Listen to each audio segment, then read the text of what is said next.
What is up, man? It feels good to be back. I am excited. It feels good to be back in the saddle and live with all of you. What is up, everybody? It is the TFA show.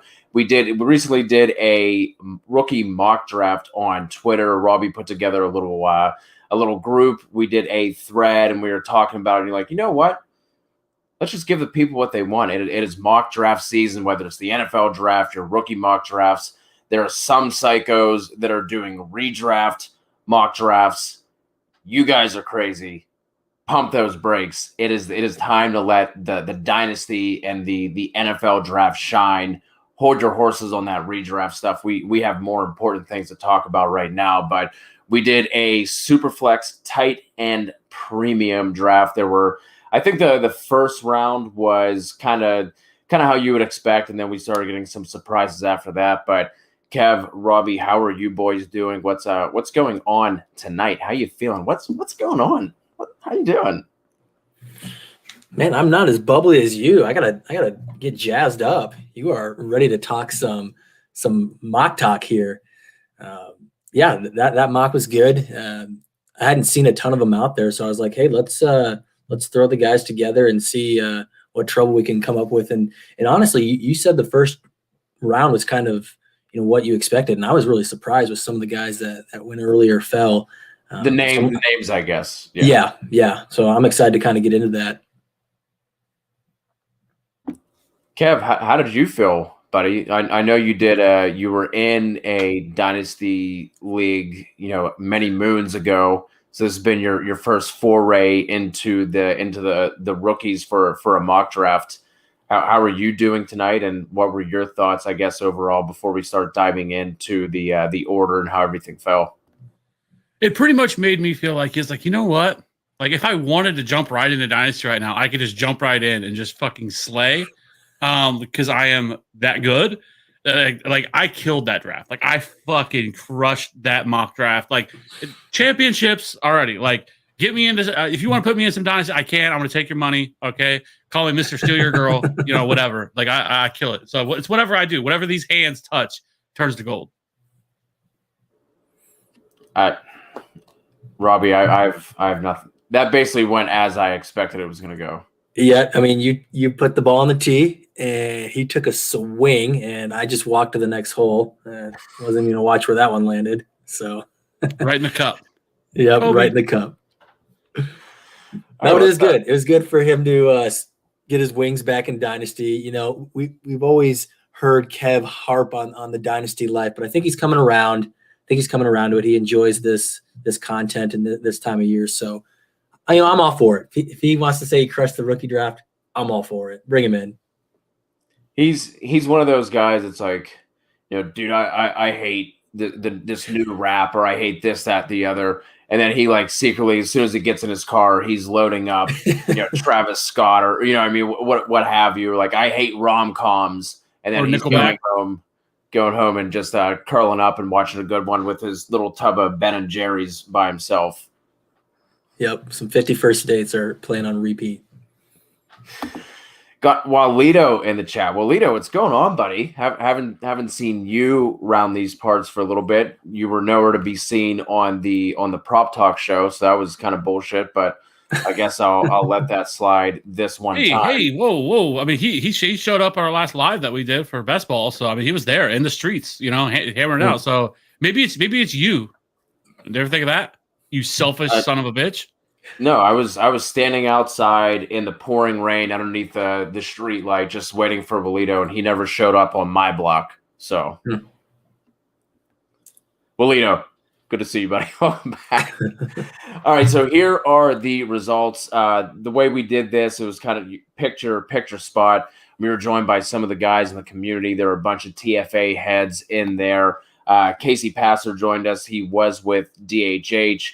Tyler Gunther, the man behind Dynasty Happy Hour, joined us as well. Then obviously myself, Robbie, Kev, Jesse from DHH, Tom. We had an Emmy Award winner, a three-time Emmy Award winner, David Berger. He was in there. J Mike, your favorite host. George Criticos over at 4 for 4. CJ was in there with us as well. And then and then Dynasty Bones, the graveyard, was with us. So again, just a Superflex tight end premium. Here is your first round. Went Trevor Lawrence, Justin Fields, Najee Harris, Javonte Williams. I'll give you one guess who took that pick. Jamar Chase at 105, Zach Wilson, Trey Lance as the QB4 coming off the board at 107, Kyle Pitts, Rashad Bateman, Rondale Moore, Devonta Smith, and then Travis Etienne. I took Bateman at 9. Robbie was sitting at the back end. He had 111. Devonta Smith actually fell all the way down. I mean, we really don't even have to go to Kev for his pick. That could have been the 101. I think he would have taken Javonte. Steal the draft. I got a steal there. So you love to see it. Love to see it. I was happy. Since I was able to pick my own spot, like I knew I was like, okay, I didn't want to go too high to where it like threw off the way the draft probably would maybe go. So I was like, okay, I'm going to take the 104. So I know he's going to be there because I will rage quit this motherfucker if somebody takes him ahead of me. So I felt good with the 104 getting the best running back in this class. At 104, I will say, Robbie, though, Devonta Smith at 111 is yeah. Let me put this in good terms because there were people that were actually making picks and I don't want to completely shit on their picks, but it is ridiculous that Devonta Smith went at 111. That I would venture to guess that's probably not going to be something that you see typical in your rookie draft because he is going to be a top 10 pick in the NFL. Yeah, I think we should talk about that though, because the reason, and I obviously didn't have the picks in front of me, but I think the reason why is a lot of people are concerned about that height, or excuse me, about that weight, and why else would you pick, some of these other? Well, let's go to Cody actually, because I think you have a really good spot here where you took Bateman, who is this guy who does a lot of things really well. Obviously, has the size, can play inside, can play outside, good catch radius, so. He's a pretty safe guy where you think he'll go in with any team and have some good production, but you took him over maybe a higher upside guy like Devonta Smith. What was your concern there where you went Bateman? That was basically it was just safety. I was trying to think of this as if I were actually drafting today, not knowing landing spots, how would I do that? Obviously, Devonta Smith was between. When I tweeted it out, I said, I was kind of torn between some receivers, and it was Bateman, Smith, and Rondale Moore, which just happened to be the next 3 picks. I ended up taking Bateman. I think he is a super safe prospect. We saw him, Kevin and I just recorded the wide receiver show. You and Tom did the Dynasty show with Angelo, which is a really good listen. If you guys haven't checked that out, that one is already ready for your consumption on podcast. But I basically just took Bateman because I think he's super safe. He's played inside. He's played outside, left side, right side. That's something that you don't see a lot with a lot of college prospects. Like Jamar Chase moved around, but I think he only had 13% of his snaps from the slot. Obviously, with Justin Jefferson being there, that's gonna be the reason why that was a little bit lower. But it was basically just a safety thing. I think we were talking about our rankings, Kevin and I were, and I rank Devonta Smith higher because I'm expecting him to get the higher draft capital, and by the time the drafts roll around, I'm sure that I will be taking Devonta Smith over Bateman. But as of right now, like I said, I was just trying to think of it if I were actually drafting for a league right now, I would lean safety, and that's why I would go Bateman over these other receivers. Team hedge life at its finest. It does not surprise me that that's what you went. You went with the safe route, but I obviously that's the biggest thing that we need, right? In terms of, because this year, especially without the combine, it feels so different because the combine would be happening right now or getting ready to happen, and that's kind of what we're gonna be looking at. And we're not getting that this year. Obviously we're getting the pro days, but I mean, you still, even though it's going to be run by the NFL, it's not going to be run by the teams, the college teams themselves. So it should be a little bit more accurate, but they're still likely not going to be doing laser times and all that stuff. So some of those things are going to be a little bit different, but that's all we're going to have to go off of. But in terms of, landing spot, obviously this whole draft board, this draft we did can be probably thrown out the window once that happens, because once we get landing spots, I think that is when a lot of opinions will change. Yeah, just from my experience, I think you're right, Kev, where things really changes is if the landing spot has that entrenched starter in front of the running back or has a wide receiver one in front of the other wide receiver. So if, the Chiefs were to get a, who could follow them? A Rondale Moore. That, I guess the Chiefs is a bad example because you love that offense, right? But if there's an entrenched starter like who's a better example there? Well, Patriots have an opening, right? So if someone goes to the Patriots, there's nobody there. There's N'Keal Harry. There's Edelman, who's 36 now. That's a spot where people will be like, okay, I can see my guy getting in there, getting good targets. They need to figure out the quarterback position, but that's a spot where that guy's going to get a lot of targets right away. Whereas, you land with, the Titans, I guess it would be a good example where you already have A.J. Brown, not a throw-heavy team. Someone might move those picks. And that's something I was guilty of when A.J. Brown landed there when we thought Corey Davis was all the rage before his 2020 comeback season. I moved him down my boards, and obviously that was a mistake. So, yeah, landing spots with the entrenched running back in front of them or the entrenched wide receiver in front of them will adjust this quite a bit. Yeah, I mean, I think some of the things to consider with this as well is that obviously that it being a super flex tight end premium draft. So some of these picks to some people may look a little odd with guys flying, like with guys going so low. But when you have 4 quarterbacks going in the top, top half of the draft, and then Kyle Pitts, who I think you could make a case for Kyle Pitts to go higher. Like, I fucking love Kyle Pitts, and he's going to be a top 10 pick. And if he was a wide receiver, he would be a first round pick. Like, that's how good Kyle Pitts is.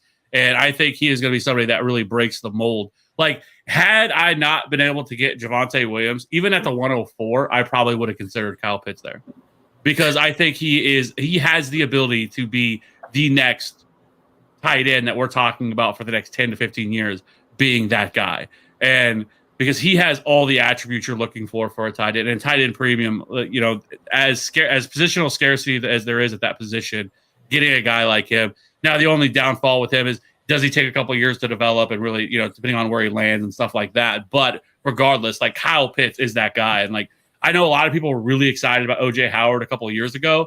And I don't know I think Kyle Pitts probably has a little bit more, hype than what O.J. Howard did. Because in that same draft, you had David Njoku, who a lot of people loved as well.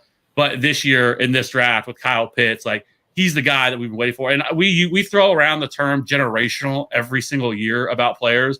But I really think that Kyle Pitts is a generational talent at the tight end position. Kev, this question from Tam, favorite pick in the first. Would you say that would be Kyle Pitts? We're not going to count Javonte Williams. You can't pick Javonte Williams for favorite pick in the first round. Would you go with Kyle Pitts here because it's tight end premium and him falling to 108? Yeah, I think so. I mean, I think that was a good. I mean, I think that was good value for somebody like him, because I think he steps right on the field, like I said, day one, and it is a contributor in an offense. Like, he plays like a wide receiver. He does not play like your traditional tight end. Like, you're not going to be asking him to be an inline blocker at the next level, right? At least in the beginning, because he was terrible. If you had if you wanted to bring up any weakness about Kyle Pitts, that was it. Like, that was the only thing. He's not the best blocker, but I don't really care about that, right? Like, do we talk about Travis Kelce and Travis Kelce's not a great blocker either. Like, I don't know if people know that or not, but he is not certainly a guy. He's a functional blocker, and that's about it. He's not George Kittle, who's elite in terms of run blocking or helping in the past. That's just not his game either. So I don't care about Kyle Pitts' ability to be able to pick up blocks and stuff like that, and be in, because he's never going to be an inline tight end. So I don't really care. Like, to me, he is really a mixture of Darren Waller and Jimmy Graham. Like, he falls somewhere in that category for me, for him. I think he's more Jimmy Graham than Darren Waller, because Darren Waller is like freaky athleticism, 4.4 40. Kyle Pitts is not. I would be shocked if he ran a 4.4. I think he's more in the high 4.5, 4.6 range. Yeah, I think the offense that he gets put in will really show. Like, he's the type of guy, if you just use him the right way and you don't expect him to block, you just accept him for what he is, then you're going to have no problems, right? Like, if you put him in a Cliff Kingsbury spread offense, like, sorry to crush your Dan Arnold dreams, but that would be just an amazing situation where he's just able to flow. It's a spread offense. We're not expecting him to block on 90% of his snaps. He's running routes on a lot of those. So, yeah, I think you get him right with and any coordinator should be able to use him with how well he.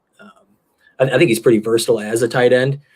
But yeah, if you get him in the right system, I think he can just. You're right. If we're talking about favorite pick, I think him going down there at 108 in a tight end premium, that's one of my favorite picks of this, just because he's going above Trey Lance for me. I just have too many questions with Trey Lance and tight end premium. If you're set at kind of wide receiver, he's probably going over Jamar Chase, just because we've seen if you have this stud tight end, if you had Waller or Kelsey this year, you were probably in your championship. If you had a functional quarterback play, you were probably in your championship game this year. Yeah, I mean, and I think too, I mean, if you just look what he did, at Florida, I mean, he broke out at 18, and I mean, he's not a, I've heard, talk about him. He's like a tweener. Like, I don't get that, calling him a tweener, because he's 6'6", 246. Usually when you call a tweener, like you're talking about like an Evan Ingram type, right? Yep. Where they're not 240, they're more in that 220, 230 range. Like, he's not that. Like, he is a big dude, but he's still also really young. He's only 20 years old. He doesn't turn 21 until start of the season or into the NFL season. So he's still very young, and he pretty much obliterated every single tight end this year and the past couple of years. So like, he's just that guy. So was there any pick in this first round that kind of had you guys scratching your head? Like, other than someone like ETN falling, is there anyone that you like really looked at and was like, man, should he be going that high, or you were surprised with?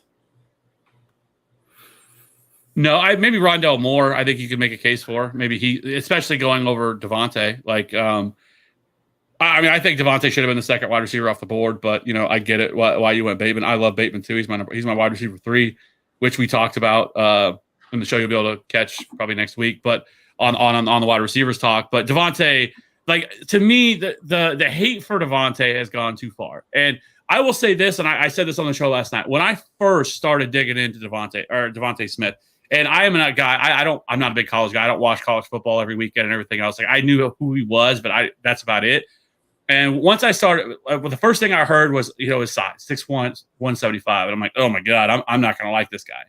BMI, I knew out the gate was going to be terrible. And BMI does matter. Like, if you look at it, I know some people mock it and everything else, or people taking it too, but if you look at just the history of BMI and the guys with really low BMI, it is a very small class of wide receivers that ever made it in the next level. But I'll say this, Devontae Smith is already an outlier for how good he's been through college and everything else. So I think you can already call him an outlier, and he's kind of already beat that outlier status.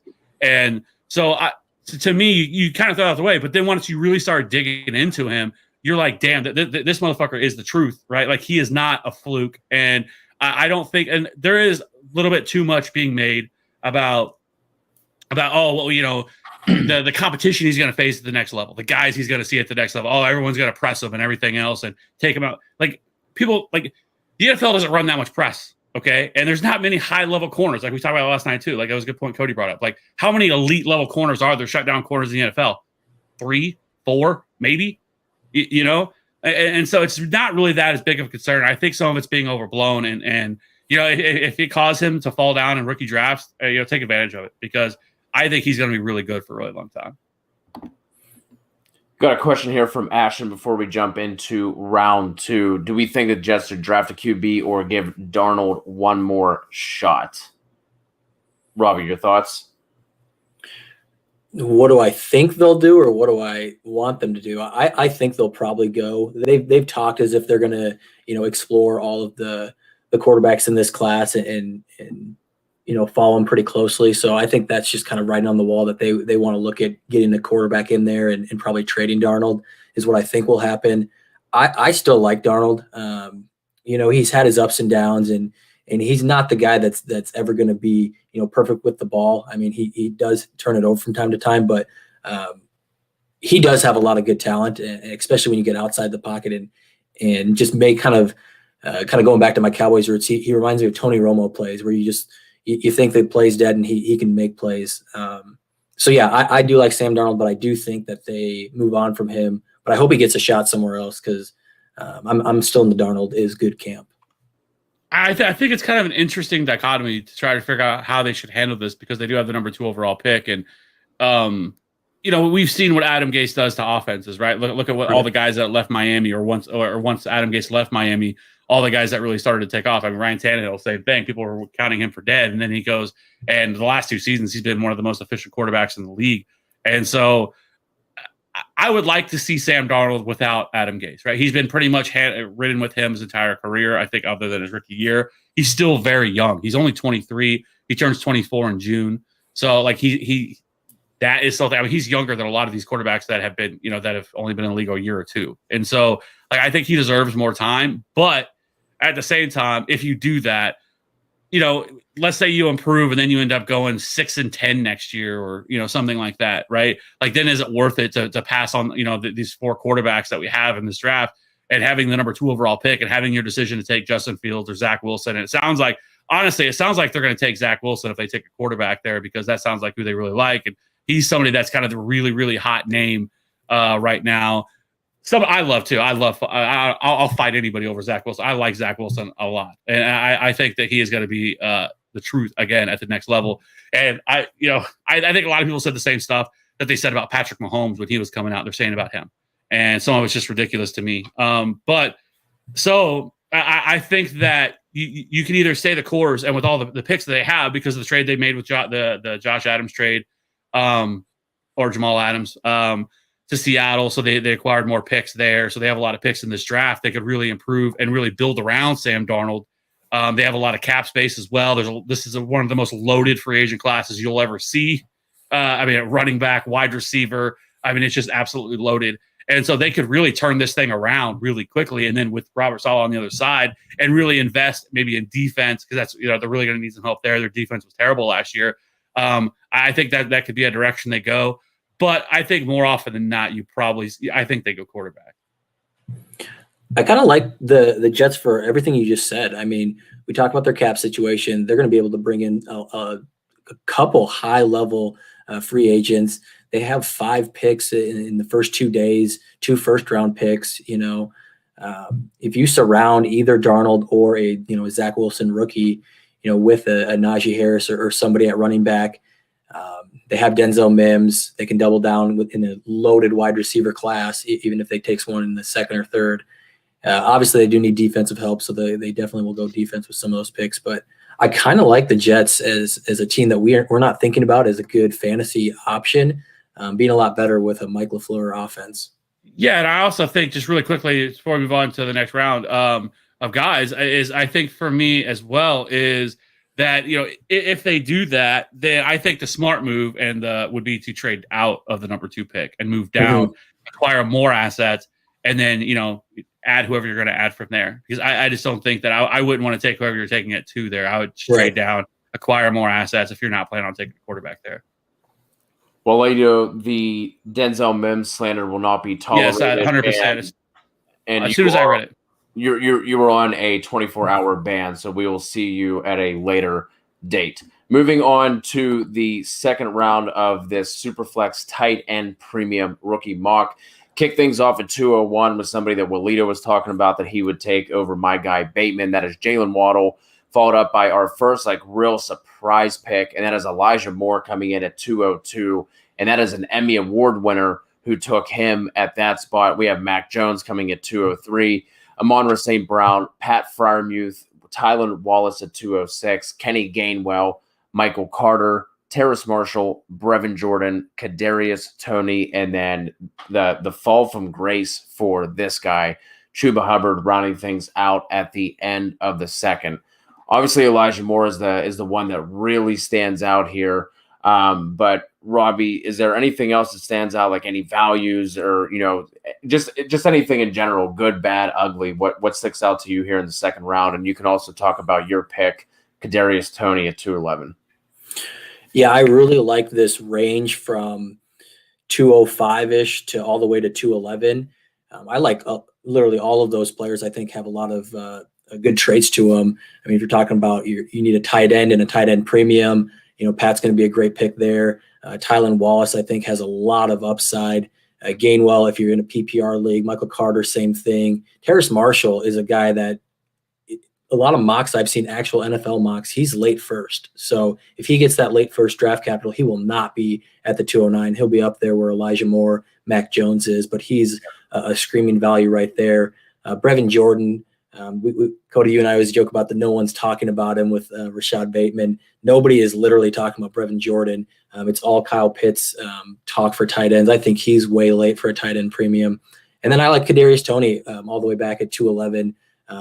Hands and down the field things aren't his calling card, but he's like a juiced up Paris Campbell that when you just get the ball in his hands near the line of scrimmage, he is a after the catch phenom. So at 211, I think there's upside to be had there. So yeah, I like trying to get second round picks. If you have a late first and you want to trade back and just get two middle of the seconds, I like double dipping here in the second round.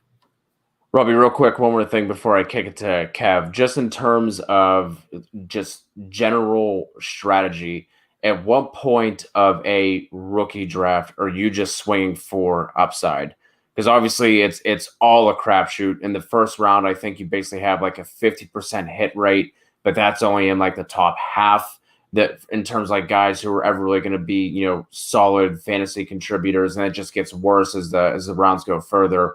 Are you just shooting for upside right off of the bat? Are you waiting till second, third round? How are you handling that? And then we'll throw to Kev for his thoughts. Yeah, I mean, this class is different because I think we're talking about a deep wide receiver class. We're talking about 4 quarterbacks that are probably going to go in the first 10 picks, first 6 picks, So all of that pushes these guys into the second round, kind of like how we saw in 2020, where if you had a middle of the second pick, you might have been getting a T. Higgins at the 204. You might have been getting a Jalen Reagor at the 202, maybe the more early second. But I think when you're starting to get into the mid-late second, you should just be looking at like what type of league do you have? Do you have a 2 tight end or a tight end premium? Do you have a PPR or what type of league do you have and who can get you those points maybe right away?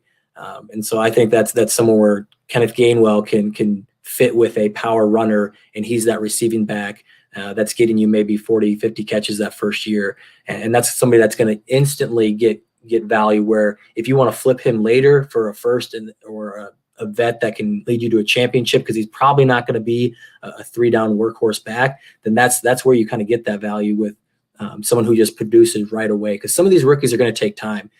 So that's something to keep in mind as well. Not all these guys are going to hit year one.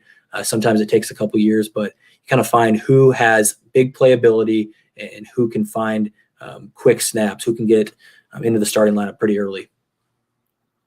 Well, Lido, you need to settle down, buddy. I don't know if you have some pent-up energy. I don't know what's going on with you here, but you need to calm down. Kev, obviously you took St. Brown at 204. Was there anybody else that you were like kind of considering at that pick? Was there anyone you were torn between? And then just your general thoughts on the second round. Yeah, I think whenever I was on the clock, I was looking at him. I was looking at Terrace Marshall was the other guy that I was looking at, and I was also looking at a guy who's not even on the board here. Who went in the next round was Jamar Jefferson. I think Jamar Jefferson's the most underrated running back in this class. Like consistently, everybody seems he's in like the 7-8 range for a lot of people, 6 range. Like he is number 4 for me in terms of overall running backs. And so I was really, really thinking about taking him, but I already took Javonte. So I wanted to take a wide receiver. And so, I ended up going with Amon-Ra St. Brown. But to me, it's really close between him and Terrace Marshall. I really was torn between going both of them. And obviously, I'm happy with Amon-Ra St. Brown. Like, I think that he is a very safe option at the next level. I think he, obviously he's going to project as a strong slot wide receiver. I kind of comped him last night to Sterling Shepard. I think he has that kind of upside inside of him. And I know that for some people that might not be that sexy of a comp, because Sterling Shepard hasn't necessarily put it all together and had that kind of breakout season, so to speak. But most of it's been due to injury. Like when he's on the field, he is he's a producer, and so I do like him quite a bit. And Terrace Marshall, the other guy, but then like I said, the other guy was Jamar Jefferson. I fucking love Jamar Jefferson, and I think that he's going to end up being probably the biggest steal of this draft.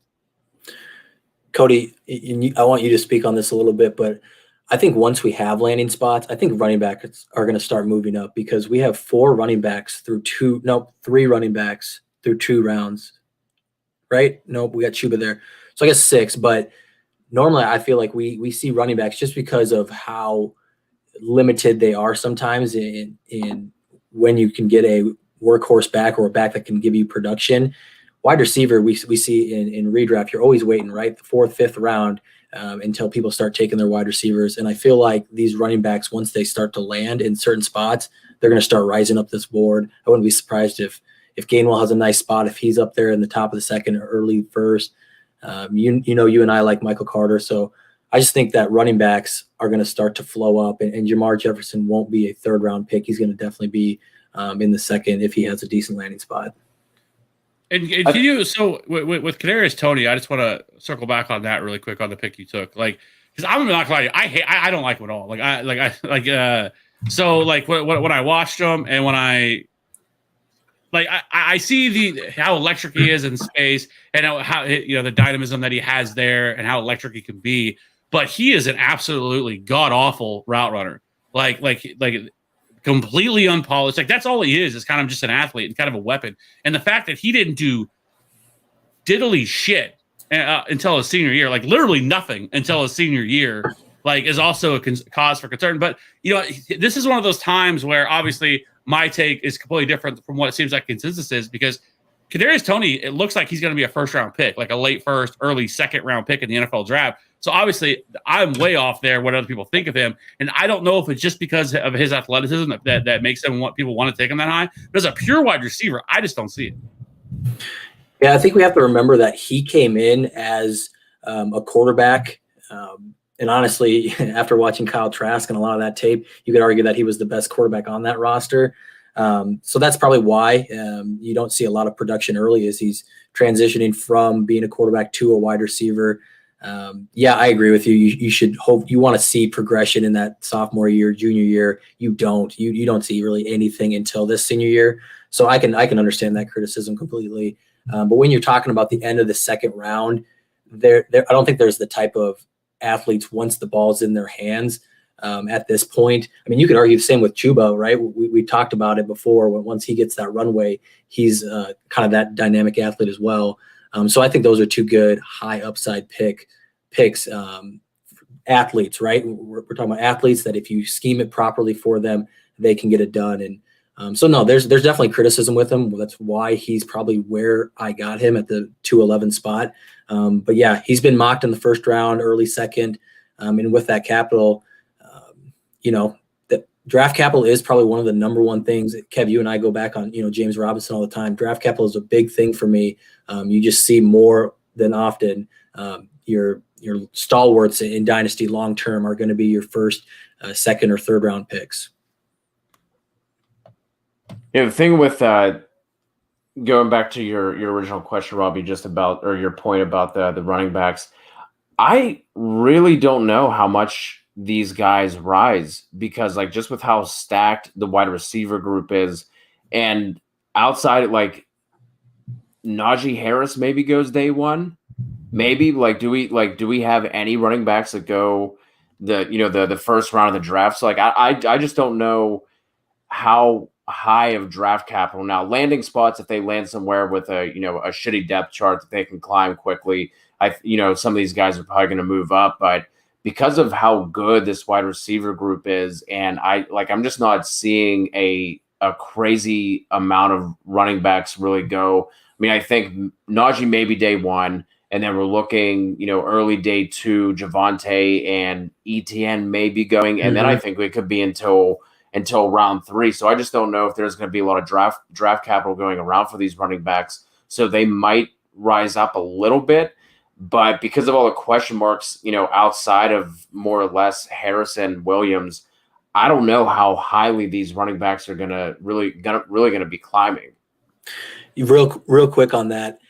Yes, you're right, but I don't think people expect running backs to go in the 1st anymore. I mean, look at the class we had last year. We had 1 go at the very last pick, and all the rest of them were 2nd round until you get to Keyshawn Vaughn in the 3rd. And that running back class is one of the better ones we've seen since 2017. So yes, I agree with what you're saying. I just don't think, and maybe I'm just the minority, but I don't think most people expect or have that expectation that, my running back needs to be a 1st round pick for it to have good draft capital. I think people are thinking 2nd, 3rd round. When you get to day 3, kind of depends on the landing situation, but I think in the day 1, day 2 is kind of what you're hoping for with that quote unquote good draft capital. Yeah, I mean, I think it also is going to depend on. So there's like a handful of teams that like desperately need a running back, right? The Jets are in that category. I think you could see the Dolphins take one. The Falcons definitely need one. The Steelers look like they need one, even though they have Anthony McFarland, but they'll probably take another running back. The Arizona Cardinals are definitely a team that's going to be looking for a running back, even though they have Chase Edmonds. Seattle, depending on what they do, they're definitely going to need a running back. So there's definitely some landing spots, but we have to keep in mind that this free agency class is pretty deep as well. So we're gonna have to wait and see what happens there. Where does Aaron Jones land? There's reports that him and Miami have interest in each other. You have Chris Carson, who I don't think is going back to Seattle. So where is he going to land? Like that could be a perfect landing spot for him to go to like Pittsburgh, right? Like he seems like that kind of running back that Pittsburgh would want and covet to be a 3-down back. So once we get all those things to shake out, if we have some of those landing spots at that point that haven't been filled, like Arizona or like Pittsburgh or Atlanta, like when one of these guys land there, they are going to shoot up because they're going to get immediate opportunity. But that's the thing that we have to wait and see, because I look at this running back class and I think it's better than people think that it is. Yep. And I think people look at it like, it's nothing compared to last year. It's nothing. I don't think it's all that different really from last year's class. Like, I just don't. I don't. I'm sorry. I think some of the things that have hurt this year is COVID. I think is part of the problem because of all the issues we had with that. All the limited opportunities. A lot of the guys played maybe 4 or 5 games. And if you're just a box score watcher, it's some of the things don't look right. We don't get the combine so these guys aren't going to get all that hype, the combine hype that we get post combine when somebody goes out and runs a 4.4 that we weren't expecting, or and things like that. So all those things are going to change people's perception, and we don't have all those things this year. So am I saying that, again, I'm not saying this class is as good as last year, but I don't think it's as far off as what people think that it is. Cody talks about, he's like, oh, fuck this class. Like these guys are terrible, whatever. I disagree. I think there are some really solid running backs in this class. And to be honest, we have the best running back in this class of Javonte Williams. So moving on to the third round here. Kev, you were talking about this pick already. Jamar Jefferson falling to the beginning of the third. De'Ami Brown coming in at 302. Draft profile just dropped. Seth Williams at 303, Kylan Hill, Trey Sermon, Hunter Long, Ramondre Stevenson coming in at 307, Amari Rogers, Tamorian Terry, Kyle Trask, Kellen Mond, and Sage Surratt rounding things out at 312. Kev, I'll go right back to you. Obviously, you took Kylan Hill here at 304, and then just any other thoughts you have here in the third round of the Superflex tight end premium draft. Yeah, well, I mean, I was tilting my face off that Jamar Jefferson. I was like, ooh, okay. I might be able to get this man in the third round. It did not happen. He was picked a couple of spots ahead of me. So I recovered and I pivoted and I went straight to Kylan Hill because I think he is another guy that I think is a little bit undervalued right now. And I think that he, in the right landing spot, I think he has 3-down upside as well. Like those are the guys that I would be looking for in terms of any rookie draft are guys they have to have at least the ability to be a 3-down back. These guys that are in between the tackles, grinders, or just purely a satellite back that have no opportunity for that. Like I ain't about that life. Like in this opportunity and in this space, like give me the guys that have 3-down upside. Maybe they don't ever reach that ceiling, but especially in the third round here, like these are the guys that I would be looking for in terms of the running back position. And like, so that's like, for me, like I would take a guy like Trey Sermon off my board because I have no interest in that because I don't think he's ever going to be a pass catching running back at the next level. I think he's strictly a first and second down guy. And so to me, when Kylan Hill was still on the board, it was an easy take for me to go there. The other picks, I'm not trashing you here, Robbie, but like taking the quarterbacks here, like I thought was like kind of crazy to me because neither one of these guys are ever going to be anything in the NFL. Or let me just put this, the chances of them being anything in the NFL are so ridiculously low because I think both these guys are probably like 3rd, 4th, 5th round picks in the NFL, and most of them never probably even get an opportunity at the next level. So for me, and just the way that I would think is I'm all looking, I'm swinging for the fences with every pick that you get. especially when you only get 4 rounds to make your picks here and to make something. Like, I can't take a guy like Kyle Trask or Kellen Mond, who, even if they get an opportunity at the next level, it's going to be way down the road, and somebody that you're just going to have on your bench. So, like, what's the true upside of taking them versus the guys that went after him, even in the 4th round? Like, what's the upside there, I guess, in your thought of taking those guys? I know it's a super flex, so, having some ammo there, but, like, just the chances of them ever really panning out is so low. Yeah, it's all super flex here, Kev. Your number one way to increase value from a 3rd or 4th round pick is to have a quarterback that you take that comes in as a mid-round pick. He's a backup, and then the starter goes down, and he's that guy. If it's just for half the season and someone needs a starter because they lost Jimmy G, they lost Ben Roethlisberger, they lost some quarterback, Matt Stafford, and they need a quarterback for 8 weeks to get them as their QB3 or something. Or you have a Gardner Minshew situation where he kind of balls out for half the year. He does pretty well. He's a 6th round guy. He was probably a 4th round pick in Superflex his rookie year. And then he starts for, what do you have? Probably 15, 16 starts in total. Probably more than that. So that's the upside of taking a mid-round. Kellen Mond is probably going to be, like you said, a 4th round-ish pick. Someone who, had a really good sophomore year, balled out, didn't really do anything to impress his junior year, and then rebounds pretty nicely his senior year. He's a 4-year starter. That's something that you really like from a quarterback position. He's got a lot of reps. So, I think he's a guy that if he gets drafted to the Steelers, and that's going to be a spot where he's jumping up, he'll go in the 2nd round if he gets drafted by the Steelers in a super flex. I like that pick there. I do not like Kyle Trask.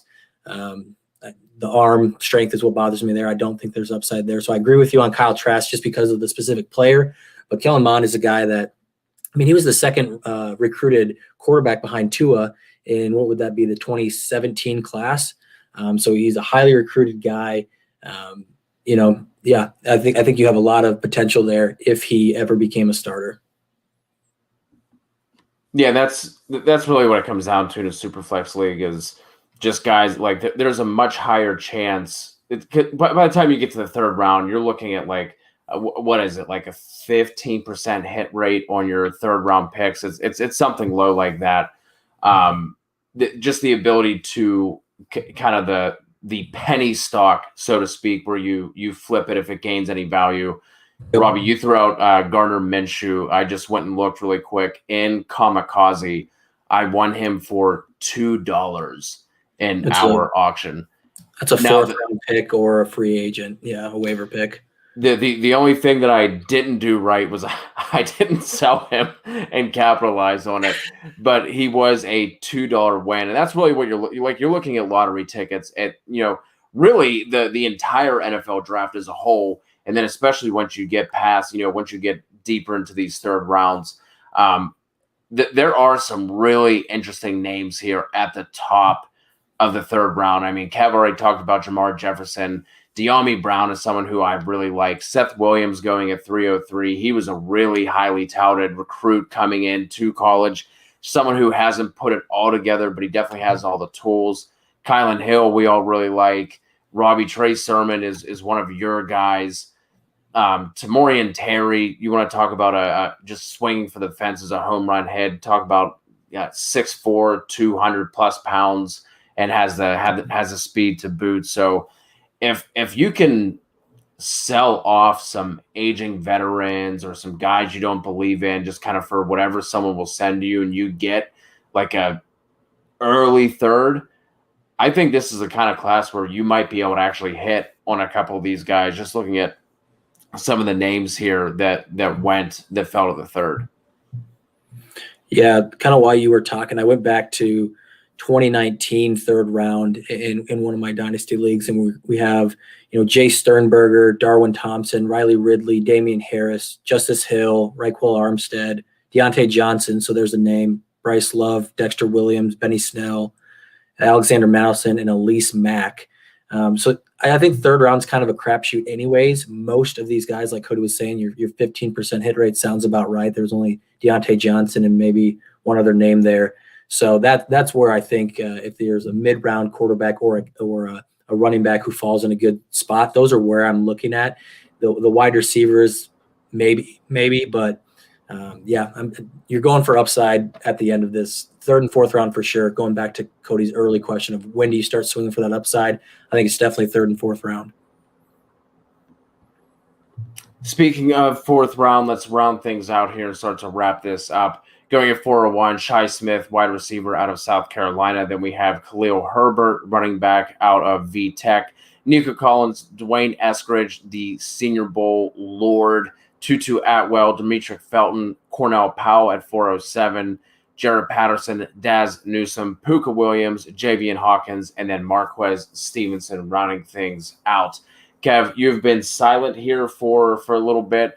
Your pick, Dwayne Eskridge at 404. Talk about him, and then just any other takeaways you had from this round. I think there's a couple guys in this list that are going to end up getting drafted much higher than I think people are going to expect. Dwayne Eskridge is definitely one of them. He really stood out at the Senior Bowl, and I think he really helped his draft capital. Played at a small school at Western Michigan, but very dynamic athlete. Somebody I think that would really translate well to the slot in the NFL. A really solid weapon for a team, depending on where he winds up. But I think he could end up being probably a late second or early third round pick in the NFL. Like I think he is going to really rise up people's boards. And the other guy that I think that I still don't quite understand it, but I'm seeing his name more and more and more in mock drafts, NFL mock drafts, is Tutu Atwell. Daniel Jeremiah is a guy that, like, one of the very few guys who does mocks that I really respect and what he does and the stuff that he puts out. And he has him mocked in the first round. That tells you that guy is very, very, very, very connected inside the NFL. And so, like, if he's putting him there, it's probably not just somebody he likes. It's also somebody he probably has information on that teams really like as well. So him going in the fourth round, obviously, if he goes in late first, early second, he's flying up this draft board and somebody that goes much earlier. But, man, his size, I just don't really get it because he's like 5'6", 5'7", 160. Like, I'm like, really? A first or second round pick? Like, I would think this guy would be like a fourth round pick. But, I mean, I don't know. Teams are falling in love with him. And, you know, I think more and more we're starting to see where guys just want these athletes that they can move them all over the field and put them in different situations and just kind of get the ball in their hands. And I think that's why you're seeing, like, Elijah Moore the same way. I think he's going to go much higher than I think people might expect as well in the NFL draft. So that's really going to end up kind of molding what we think about these guys and where they end up going. Because right now, I think just looking at this list, like most of the guys, they're probably not going to be anything at the next level. But I think Dwayne Eskridge, Tutu Atwell, and then I think are probably the two guys on this list that probably end up doing a lot more at the next level. Yeah, Tutu Atwell is one of those wide range of outcomes. Most of it probably on the lower side. I think, I have never seen him mocked in the first. I forget the name that you just said, but that is hot. That is piping hot. He has him in the first round. He has him in his top 50 rookies overall. Like, not just the positional players, all of them. He's at his top 50. Yeah, I think he missed me with that. Yeah, probably more of a day 3 if you look at the consensus. I think, and honestly, I almost hope he goes undrafted and has his pick. If he can land with the Packers or the Chiefs or something like that, I think that's kind of some offenses you want. Explosive down the field kind of guys, speed guys. First round, that is very shocking to hear. But Javian Hawkins was my pick here.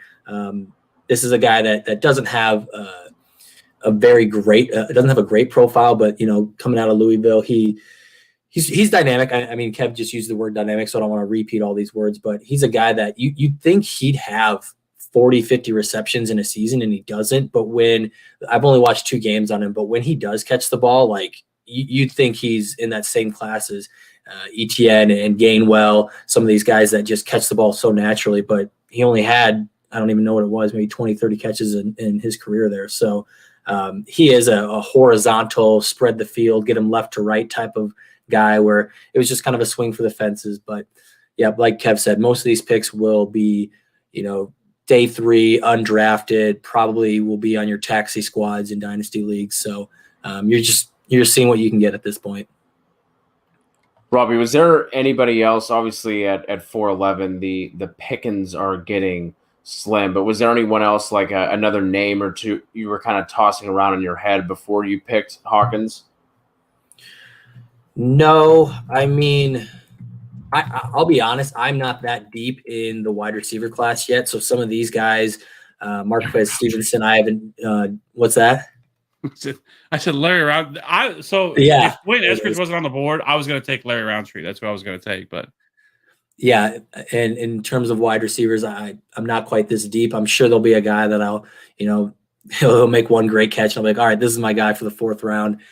So I think as we keep on going, we get more information. We see their pro days. I get more time to do tape. I'll maybe have a guy here, but yeah, this 4th round is looking like I'd prefer to just trade my 4th round for, like a Gio Bernard from last year. I traded my 4th in a couple of leagues for Gio, and that ended up hitting a little bit better. So that'd be my route at this point in time.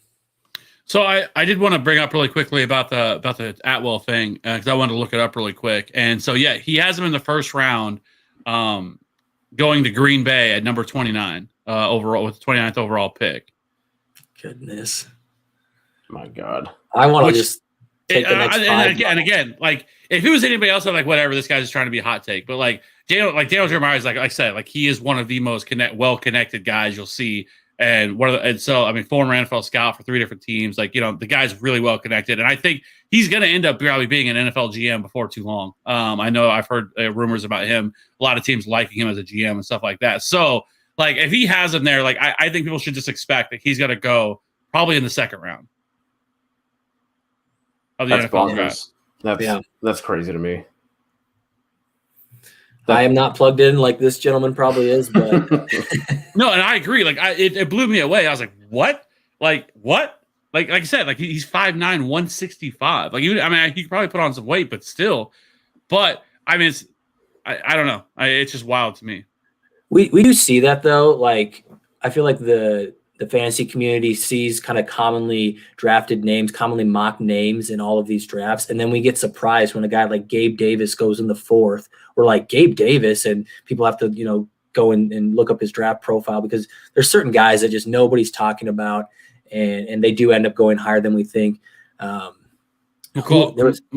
Hardman. Yeah, another name. He went in the 2nd. Everyone was like, "What?" Like Terry McLaurin. Nobody thought Terry McLaurin would go that high, and he was he in the 2nd if I remember right?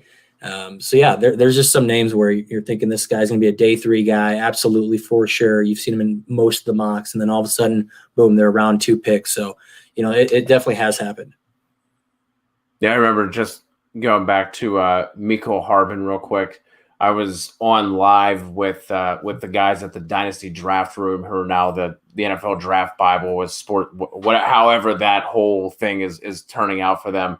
But I remember I was on live with them, and Mecole Hardman was the pick, and I was just like, they asked me about him. I was like, maybe you guys could tell me about him because I was like, I know he's like a smaller, shiftier guy, but like that was like another one. Like I was absolutely unprepared to talk about whenever he got drafted. So there's always surprises. That's what makes everything so much fun. And then, man, especially this year with no combine, like with everybody congregating at one time, and with how weird the pro days and the medicals and the private workouts, how all that stuff is going to shake out. It seems like we're going to get even less information than what we normally do. So it's going to be a wild ride over the next 2 months. Do you guys have any parting thoughts before we wrap this up and get out of here? No, I just say that obviously we know these spots are going to move and shake as we get more information. And like Kev said at the very top, when the draft comes in, that's when a lot of the movement will happen. I will also say that if you like somebody and you think they're a good talent, don't move them down because of their landing spot. I always hit back at this. I'm sure you guys have heard it 100 times. A.J. Brown was a guy that I really liked out of his class. He lands with the Titans, and I moved him down. And I think that's one of the big takeaways I took from my 2nd or 3rd year of Dynasty is that situations change, right? The 3 guys ahead of him on the depth chart, one gets injured, one leaves in free agency, and all of a sudden they're rocking and rolling. So if you like a guy because of his talent and what you've seen on the field, don't be bullish. Obviously, you don't have to take him in the first if he's now projected to be in the third, but go and get your guy either way. Well, Lito coming through with the $5 super chat. What is that? California money? What is it? What does that go down to? Like $1? We appreciated it either way, Lito. You're the man. For sure, that's Canadian, buddy. There, buddy. It was a joke, Dad. It's not Californian money. It's not. It was really good to see you guys in here. Tam rocking with us. Ashton in here. William rocking with us as well. Hope you're enjoying that. William's the one who won the A-Rob jersey, correct? I don't remember which jersey. I'm pretty sure it was the A-Rob, but I know he won a jersey. I don't remember which one it was. I'm pretty sure it was that one. Yeah. So it was good to see some familiar faces in here. We'll probably end up doing another one of these before the draft. So if there's anything that you guys want us to talk about a little bit more, if there's any way we can make this more valuable to you guys and more helpful, please drop a comment. Let us know about that. You can reach out to us on Twitter. We're on Instagram, so you can find us damn near everywhere. Make sure if you are not yet subscribed, you hit that subscribe button. We appreciate all you guys, and we will be talking. Kev? Yeah. Okay. Thank you. Okay. Let me talk. All right. It's going to kick me out of here without saying anything. And make sure you check out our best ball content that we're putting out. Because like a lot of people talk about like, hey, let's do mocks. You want to do mocks, everything for redraft stuff. Like, just jump into best ball leagues, right? Like jump into best ball. It's the best mock you possibly can do. And you don't have to just do the ones that are $10 or $20. Underdog Fantasy has them for like $3, stuff like that. But it's by far the best mock you're going to get because people are going to take it seriously. You're not going to get those jackasses that come in there and don't draft or just draft a bunch of crazy stuff. I know best ball is a little different in terms of redraft, but for the most part, you're going to get a good idea of where these guys are going. And I highly recommend best ball. I love playing them. And so that's what I would be doing. So make sure you're checking out that. And actually, me and Ryan and the boys are normally actually going live right now. We're actually the ones on right now. So we jumped into that slot. But we had a couple family things creep up, and we're going to record tomorrow night offline, and we'll put them out next week. So we got a lot of stuff coming there. So we haven't forgotten about the redraft community, and I have twisted Cody's arm enough, and I think I got him down. We're going to do some rankings videos, some early redraft rankings videos, and he is fucking amped. I mean, he's like, "Woo, let's go!" Like excited about it. Super. Like I need to calm myself down. There's a sleeping 2-year-old in the house, so I'm gonna hold back. I'm not gonna let out the absolute just dire excitement that is bubbling up inside of me like a volcano. But yes, we have redraft content coming toward you. Walito, the next best ball show is going to be coming out podcast and YouTube here coming shortly. Listen, Tyler Boyd was a wide receiver 1 until Burrow went down. So Walito, the person who was in here talking about the Saints are going to win it all, shut your yapper. I was closer with Tyler Boyd than you were with the Saints. That's all I'm going to say. We're getting out of here. Make sure you keep it locked in for more content coming your way. Every platform, every format you can think about. We got you guys. Keep it here. Talk to you soon. Bye. See ya. Hee ha.